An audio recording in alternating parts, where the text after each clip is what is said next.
Now let's check in with Rick Ritter with more reaction to the county executive's sudden passing.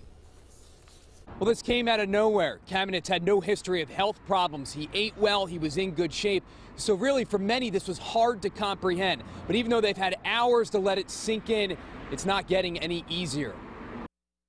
Sadness was a shock, and you see a person one day and the next day they go. Heartache and disbelief lingers throughout the Baltimore area, hours after their county executive dies at just 60 years old. I had to Google it because I couldn't believe it at first. In towns and businesses downtown, an area Kamenetz worked to revitalize, are left stunned. Actually, he was doing a lot for the area as well, and I've been following him on social media. He keeps up with social media a lot and trying to engage with the public and really help out the people. So the emotions being felt in Parkville. I just thought of the grief the family's going through. Where they remember a politician who often showed compassion. In human nature and heart, thinking about the people that he represented. Over at the Costas Inn, people are coming in. Can you believe? Have you heard? it's heavy hearts at a spot the county executive frequented with his family. I was listening in the other room on the TV, and I heard Kamenetz. In Dundalk, It's going to be hard right now, but it's going to be okay. Kamenetz's passing was stomach-turning for many. It was like,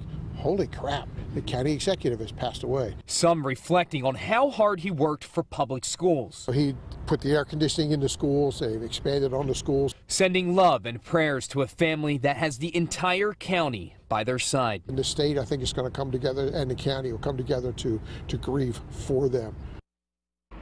And we talk about how much Kamenetz did for public schools. He gave more money to public schools than any other county executive before him.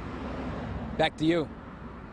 Here's the latest on the passing of Baltimore County Executive and Democratic gubernatorial candidate Kevin Kamenetz. He passed away early this morning after suffering cardiac arrest.